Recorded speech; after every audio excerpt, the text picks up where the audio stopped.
I still remember the way he said it, like it was already decided and didn't involve me at all. Marcus stood in the doorway of our home office, arms crossed, voice calm, too calm. Tyler and I are spending Christmas with his mom this year, he said. He needs his real mother. I didn't answer right away. I was sitting at my desk, laptop open, pretending to review emails. Outside, December wind rattled the windows. Our Christmas tree stood half decorated in the living room, lights blinking on a timer I had set days ago. How long? I finally asked. 2 weeks, he said. Denise rented a cabin in Vermont. 2 weeks? Over Christmas? With his ex-wife? And you're going too? I asked, even though I already knew the answer. Yes, Marcus said. Tyler's been having a hard time lately. This is important for him. Important, that word again. It was always important when it involved his son or his ex, never important when it involved me. The divorce was finalized 7 years ago, I said carefully. What exactly has he been struggling with? Marcus's jaw tightened. I knew that look. It meant I was about to be accused of something. You know what I mean, he snapped. He needs stability. He needs his real mother right now. Real mother. The words hit harder than I expected, like a quiet slap. For 4 years, I helped Tyler with homework. I sat through parent-teacher meetings. I learned how to cook his favorite meals. I stayed up late when he was stressed about exams. I was there when Marcus was too busy or too tired. But suddenly, none of that counted. I think 2 weeks is a long time, I said, especially over the holidays. Denise thinks it's good for us to rebuild the family dynamic, for Tyler's sake. Rebuild. Family. And where does that leave me? I asked. He sighed. Already. I still remember the way he said it, like it was already decided and didn't involve me at all. Marcus stood in the doorway of our home office, arms crossed, voice calm, too calm. Tyler and I are spending Christmas with his mom this year, he said. He needs his real mother. I didn't answer right away. I was sitting at my desk, laptop open, pretending to review emails. Outside, December wind rattled the windows. Our Christmas tree stood half decorated in the living room, lights blinking on a timer I had set days ago. How long? I finally asked. 2 weeks, he said. Denise rented a cabin in Vermont. 2 weeks? Over Christmas? With his ex-wife? And you're going too? I asked, even though I already knew the answer. Yes, Marcus said. Tyler's been having a hard time lately. This is important for him. Important, that word again. It was always important when it involved his son or his ex, never important when it involved me. The divorce was finalized 7 years ago, I said carefully. What exactly has he been struggling with? Marcus's jaw tightened. I knew that look. It meant I was about to be accused of something. You know what I mean, he snapped. He needs stability. He needs his real mother right now. Real mother. The words hit harder than I expected, like a quiet slap. For 4 years, I helped Tyler with homework. I sat through parent-teacher meetings. I learned how to cook his favorite meals. I stayed up late when he was stressed about exams. I was there when Marcus was too busy or too tired. But suddenly, none of that counted. I think 2 weeks is a long time, I said, especially over the holidays. Denise thinks it's good for us to rebuild the family dynamic, for Tyler's sake.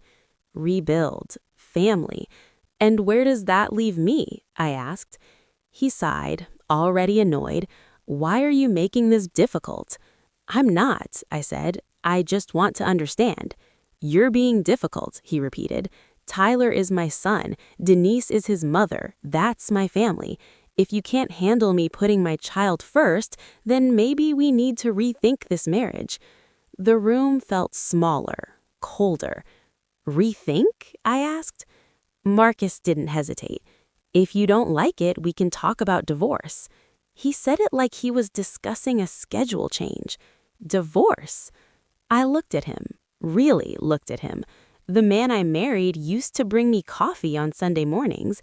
He used to laugh easily. Somewhere along the way, he learned how to use his son as a shield and a weapon at the same time. I waited for something inside me to break. Anger, tears, fear. None of it came. "Okay," I said. He blinked. "Okay?" "Go to Vermont. Spend Christmas with Denise and Tyler." Marcus looked surprised, maybe even disappointed, like I skipped the argument he was prepared for. "Well, good," he said. "I'm glad you're being reasonable." Reasonable. "When do you leave?" I asked. "Day after tomorrow. I already booked the flights." Of course he had. After he left the room, I opened my laptop again. An email sat unread in my inbox. It had been there 3 days. Tokyo Regional Office, Executive Director of Operations, relocation package included. I stared at the screen. I had turned this job down twice before. Once when Marcus and I got engaged again. Once when Tyler started high school and Marcus said he needed stability. The company kept coming back every 18 months. Better offer each time. I reread the email slowly. 6-figure salary increase. Full relocation support. Start date, January 15th. I didn't hesitate this time. I hit reply and typed 4 words. I accept the position. The next day felt strange. Marcus packed for Vermont, humming while folding sweaters. Tyler came home from school, barely said hello, already mentally gone. I cooked dinner. We didn't eat together. The following morning, I called my boss. "You're taking the Tokyo transfer?" she asked, surprised but pleased. "Yes," I said, "if it's still available. We've been holding it for you. The start date is tight. I can make it work." After we hung up, I started making lists. What to pack, what to sell, what to store. I called my mom. "Are you coming for Christmas Eve?" I said no. Change of plans. "What happened?" "Marcus and Tyler are spending the holidays with Denise." Silence. "And I'm moving to Tokyo," I added. More silence. "Have you told him?" she asked. "Not yet," I said. "I'll tell him when he gets back." Marcus and Tyler left early the next morning, suitcases rolling down the stairs, the door closing behind them. No goodbye. I made coffee, opened my laptop, started searching for international moving companies. By the end of the day, everything was in motion, and Marcus had no idea that when he told me to divorce him, I had finally decided to listen. The house felt empty the moment they left. Not quiet. Empty. I stood in the kitchen holding my coffee, listening to the hum of the refrigerator, the ticking of the clock on the wall. Marcus's mug sat in the sink. Tyler's backpack leaned against the chair where he always dropped it. I didn't touch either. By noon, I had scheduled 3 consultations with international moving companies. By evening, I had chosen one. They could pack everything in 5 days and ship it within a week. I paid the deposit without hesitation. That night, I slept better than I had in months. The next morning, I called a real estate attorney I'd worked with years ago. "Claire," he said, sounding surprised. "Long time." "I need to understand my options," I said. "Jointly owned property, possible divorce." "Current or pending?" he asked. "Pending," I said. "My husband doesn't know yet." There was a pause. Then, "All right, walk me through the details." I explained everything. Who paid what, how long we'd been married, how the mortgage worked. He listened without interrupting. "You're in a strong position," he said when I finished. "Given your income and contribution, I can prepare preliminary documents." "Yes," I said, "but don't file anything yet." "Understood," he said. "I'll have them ready." After that call, I moved through the apartment slowly and carefully. I started documenting everything. Photos of every room, serial numbers on electronics, copies of bank statements, tax records, insurance policies. I downloaded 5 years of financial records onto a secure drive. Not because I was angry, because I was done being careless with my own life. Marcus texted that evening. Made it to the cabin. Tyler's excited. Weather's perfect. I stared at the message for a moment. Then I put my phone face down and didn't reply. The moving company arrived Tuesday morning. 3 men, a truck, and stacks of boxes tall enough to swallow a life. Tokyo? The crew lead asked while wrapping furniture. Yes, I said. Fresh start, he smiled. Those are always good. They packed my clothes, my books, my office equipment, the dishes I had bought before Marcus and I married. Everything that was mine. I rented a storage unit for the furniture we bought together. That would be sorted later. By Thursday, the apartment echoed. Marcus's things were untouched, his side of the closet still full, his books still on the shelves, his coffee maker still on the counter. Everywhere else, there were gaps, clean, deliberate gaps. I hired a cleaning service for Friday. I wanted the apartment spotless, not abandoned, not destroyed, just clearly, intentionally left. Friday afternoon, I checked into a hotel near the airport.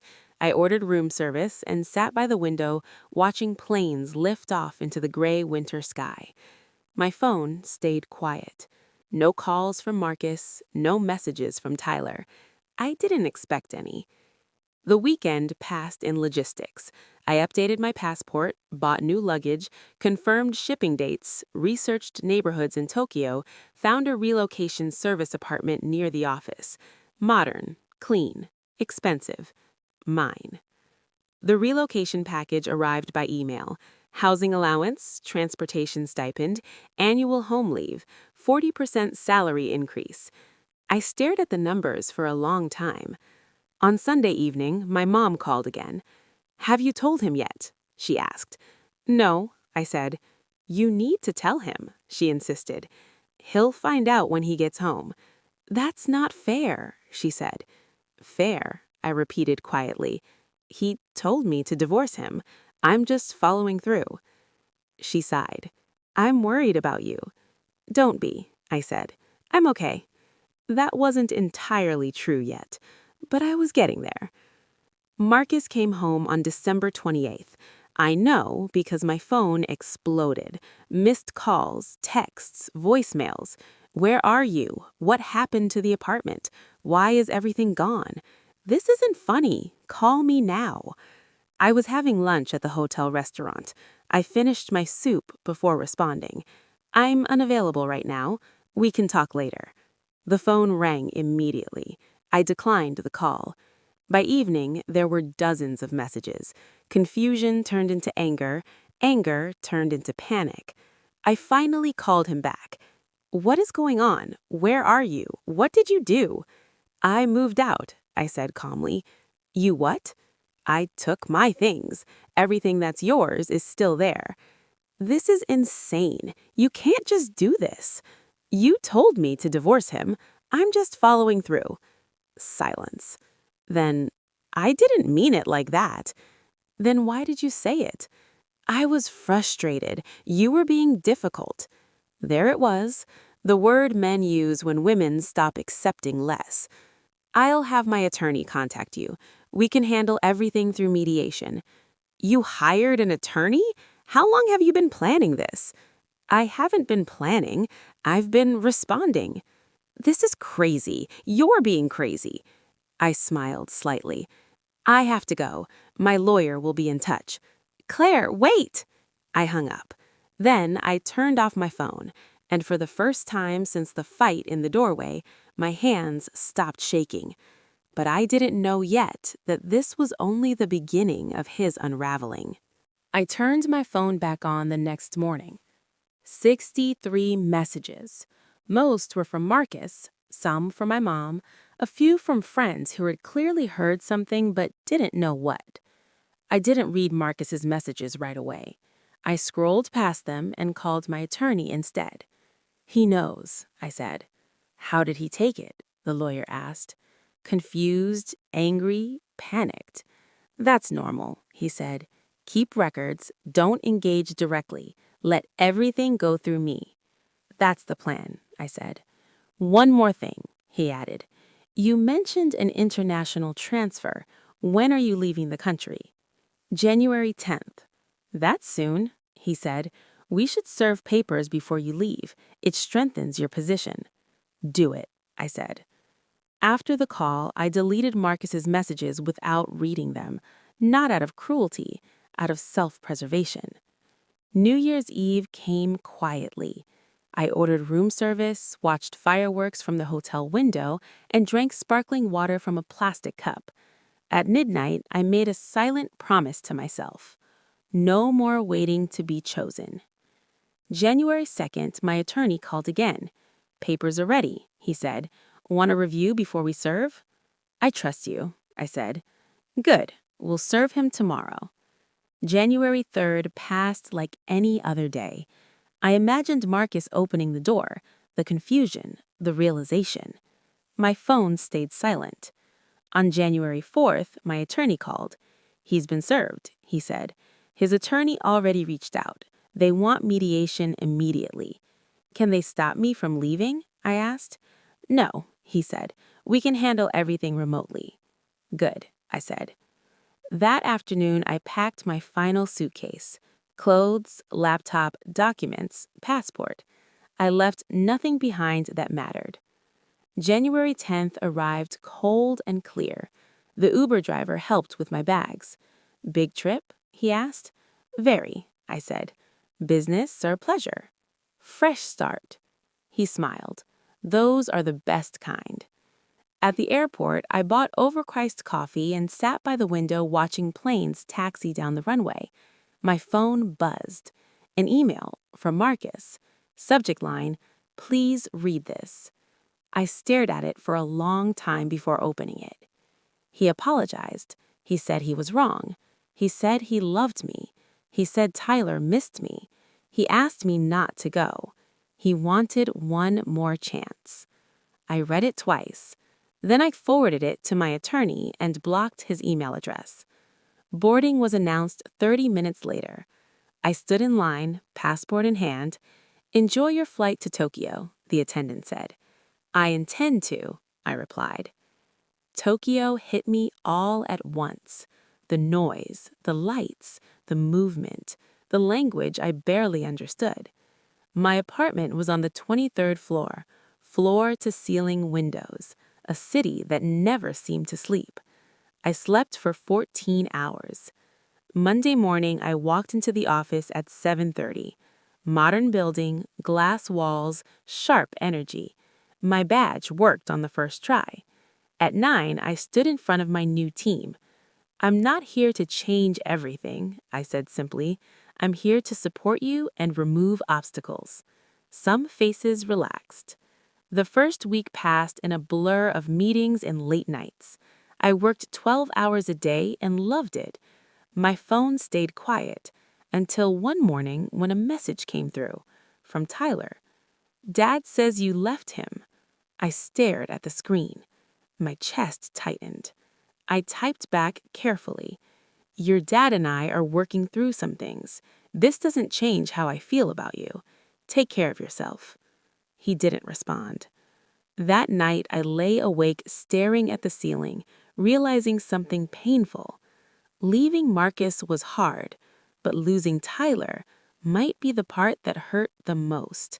And I had no idea how much worse that pain was about to become. Work became my anchor. Every morning, I woke before sunrise, pulled on running shoes, and jogged along the waterfronts until my lungs burned. The city felt endless, alive, indifferent to my past. I liked that. By the time I reached the office, my head was clear. Meetings, strategy reviews, one-on-ones. I learned names, faces, habits. I listened more than I spoke. Slowly, trust formed. You're different, one manager said during a late meeting. You actually listen. I don't see how else to do this job, I replied. The days blurred together. I came home exhausted, ate takeout, and fell asleep before my head hit the pillow. And for a while, it worked. Until my attorney called.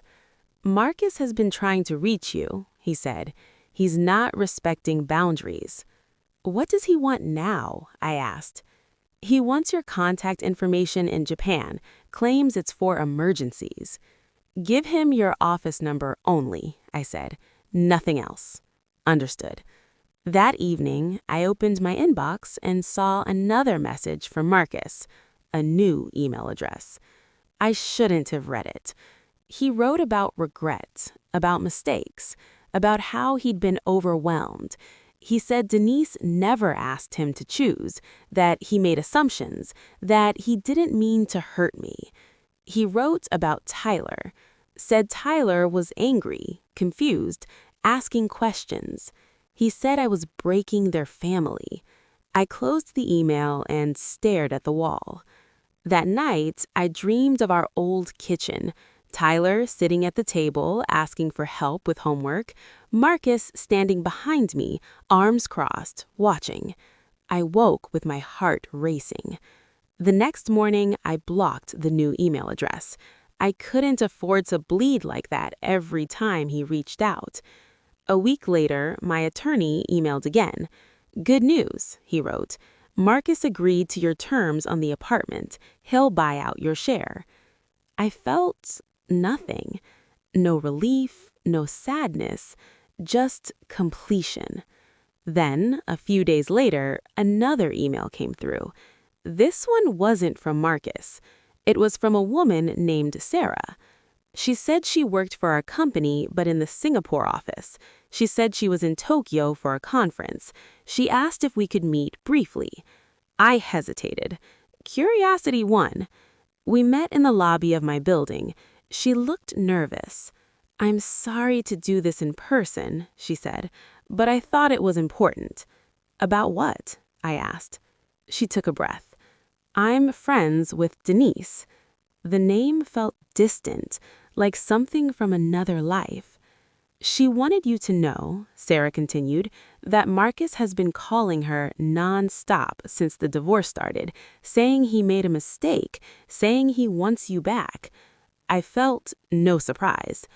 She also wanted you to know, Sarah added, that the Vermont trip was not about getting back together. She's remarried. She never wanted Marcus back. I let that sink in. He told you she needed him, I said quietly. Yes, Sarah said, and that wasn't true. I stood there, suddenly understanding everything. The manipulation, the urgency, the threats. He hadn't been choosing his son. He had been choosing control. One more thing, Sarah said gently. Tyler asks about you. He didn't realize how much you did until you were gone. My throat tightened. I hope he's okay, I said. He is, doing well in school. After she left, I stood alone in the lobby for a long time. The truth didn't hurt. What hurt was realizing that staying would have destroyed me. That night, I walked through Tokyo under neon lights, letting the city swallow my thoughts. I wasn't angry anymore. I was free. But freedom came with a cost, and soon I would learn exactly how much it had cost Marcus, too. By February, Tokyo felt familiar. Not home yet, but close. I had my favorite coffee shop. The owner knew my order and smiled when I walked in. I knew which train car was least crowded in the mornings. I knew which streets stayed quiet after dark. Work was no longer survival mode. It was momentum. Janet pulled me aside after a leadership meeting. You're doing more than expected, she said. The team is responding to you. They're good people, I replied. They just needed space to work. She smiled. We're promoting Hiroshi next month. That'll free you up for a bigger initiative. I'm interested, I said without hesitation. That was new. Before, I always paused, always checked if it would disrupt someone else's plans, Marcus's schedule, Tyler's needs, the life I was supposed to protect. Now I said yes and figured it out later. Around that time, Marcus's attorney started pushing. They wanted to move fast, wrap everything up in 3 months. He's panicking, my attorney said. He thinks speed will give him control. Let him push, I replied. We'll move when it makes sense. Valentine's Day passed quietly. In Tokyo, women gave chocolates to men. I bought the required boxes for my team and thought nothing of it. That evening, a colleague named Yuki invited me out. Anti-Valentine's dinner, she said. Divorced and single women only. I laughed. I'm in. There were 6 of us. Different ages, different stories. Same relief. We talked about bad marriages, good divorces, careers that bloomed once we stopped shrinking. To independence, someone toasted. I didn't think about Marcus once that night. That was when I knew something had shifted. March arrived with colder mornings and longer days. Work exploded. The expansion project Janet mentioned turned massive. Cross-country coordination, high stakes, tight deadlines. I led the team without second-guessing myself. You don't hesitate, Hiroshi told me after one long meeting. You decide and move. I've had practice, I said. Mid-March, my attorney emailed again. Marcus agreed to the property division. Retirement accounts still under discussion, but we're close. Close. The word felt administrative, like checking off a task. Cherry blossoms arrived suddenly. Pink clouds lining the streets, parks filled with people celebrating something temporary and beautiful. Yuki dragged me to a park one Saturday. You look lighter, she said as we sat under the trees. When you arrived, you were waiting for something bad to happen. I think I stopped waiting. For what? For permission. She raised her cup. To not waiting. We drank. That night, I realized something else. Marcus hadn't contacted me in weeks. No emails, no calls, no attempts through friends. The silence wasn't peace. It was strategy. And I didn't yet understand what he was planning next. The silence broke in April. Not with a message from Marcus, with papers. My attorney called early in the morning. He's contesting the retirement accounts, he said, claiming emotional distress affected his earning capacity. I almost laughed. He's also asking for direct contact, my attorney continued. Says mediation isn't working unless you talk to him personally. No, I said immediately. Absolutely not. I expected that, he replied. Just wanted to inform you. After the call, I sat at my desk staring at the city below my window. Traffic moved like veins of light, people rushing to places I'd never know. Marcus was still trying to win something. I just didn't know what. Work helped. The expansion deal entered final negotiations. Late nights, early mornings, every decision mattered. Janet stopped by my office one evening. The executive team is watching you, she said. This project could change the region. I nodded. Then let's not miss. At the end of April, my attorney emailed again. Mediation scheduled. Remote attendance only.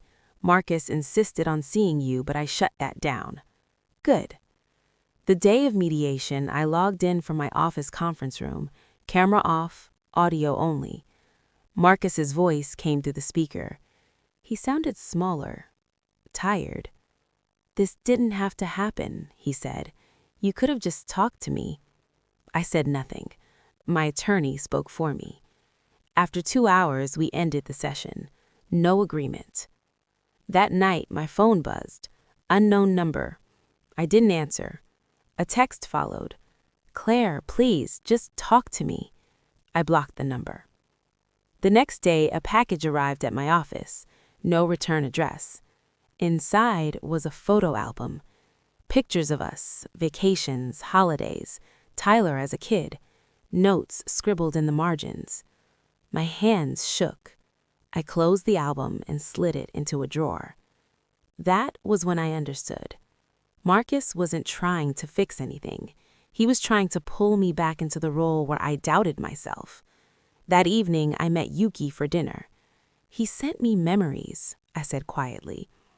She didn't look surprised. People do that when they're losing control, she said. They reach for the past because it's the only place they still feel powerful. Does it stop? I asked. Yes, she said, when they realize it no longer works. A week later, my attorney called. "Good news," he said. "He's backing down. Agreed to your terms." Just like that.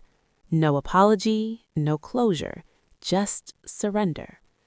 By early May, the paperwork was final. I woke up one morning to an email. Divorce finalized. I sat on the edge of my bed, reading the words again and again. I didn't cry. I didn't smile. I made coffee, went for a run, lived my life. That afternoon, the expansion deal closed. The office erupted in cheers. Janet hugged me. "You did this. You changed everything."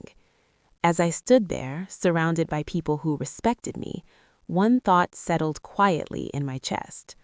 Marcus had lost me long before he realized he was losing control, and he still didn't know what was coming next. Life didn't pause after the divorce. It moved forward without asking how I felt about it. Work accelerated. Meetings turned into decisions, decisions turned into results. The expansion project reshaped the entire regional strategy, and suddenly my calendar was full weeks in advance. Janet called me into her office one afternoon. "They approved it," she said. "Approved what?" I asked. "The promotion," she replied. "Regional Vice President of Operations." I sat there quietly, letting the words land. 70 people across 5 countries would now report through my division, a role I once would have talked myself out of. "You earned this," she added. "Unanimous decision." "Thank you," I said, and for once I didn't feel like I needed to explain or justify anything. That night, Yuki organized dinner. Half the office showed up. Someone ordered champagne that cost more than my first car. "To Claire," Hiroshi said, raising his glass, "for leading without fear." I laughed, slightly embarrassed, but proud. Walking home later, the city glowing around me, I realized something strange. I hadn't thought about Marcus all day, not once. Weeks passed. Summer arrived heavy and humid. Tokyo slowed down, people escaped the heat when they could. I took my first real vacation since moving. Kyoto. Temples, gardens, silence. I walked for hours, camera in hand, breathing in a version of peace I hadn't known I was missing. On the train ride back, my phone buzzed. An email. From Tyler. My heart stopped for a moment before I opened it. He apologized for how he treated me, for staying silent, for not understanding until I was gone. He told me about college, about computer science, about finally realizing how much I'd done for him. I read the message 3 times. Then I replied. Carefully, kindly, honestly. I told him I was proud of him, that none of this was his fault, that I hoped he was happy. That was all. I didn't reopen old wounds. I didn't offer promises. I closed the door gently, and it felt right. July brought fireworks and festivals. Yuki dragged me to the river to watch the sky explode in color. "You're staying," she said, not asking. "Yes," I said. "I'm staying." She smiled. "Good." In August, my mom called. "We miss you," she said, "but you sound different." "Better," I replied. She hesitated. "Marcus tried to reach out to your sister."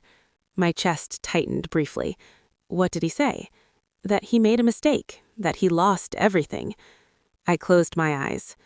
"I hope he finds peace," I said, and I meant it, from far away. After the call, I sat on my balcony watching rain roll across the city. Marcus had finally reached the stage where regret becomes permanent. But regret didn't need an audience. I had a life now, a real one. And just when I thought the past was fully behind me, someone from it knocked on my door with the truth Marcus had spent years hiding. The knock came on a quiet evening in October. I wasn't expecting anyone. When I checked the screen, I saw a woman standing in the hallway, mid-40s, professional, nervous. I opened the door cautiously. "Claire Morrison?" she asked. "Yes." "My name is Sarah," she said. "We work for the same company, Singapore office. I'm sorry to show up like this, but I was told you live here now." I stepped aside. "Come in." She sat across from me, hands folded, clearly uncomfortable. "I don't know how to say this," she began, "so I'll be direct. I'm friends with Denise." The name didn't hurt anymore. It just felt distant. "She asked me to tell you something," Sarah continued. "Marcus has been calling her constantly since the divorce finalized, saying he ruined everything, saying he lost you." I felt nothing. "She wanted you to know," Sarah said, "that she was never trying to take him back. She's been remarried for years. The Vermont trip was only about Tyler." I nodded slowly. "So when he told you that she needed him," Sarah added, "that wasn't true." I stood and walked to the window, looking out at the city. "I know," I said. "One more thing," she said gently. "Tyler talks about you, a lot. He says you were the only adult who stayed consistent. Denise wanted you to know she's grateful." My throat tightened. "Thank you," I said quietly. After she left, I stood there for a long time, not angry, not sad, just clear.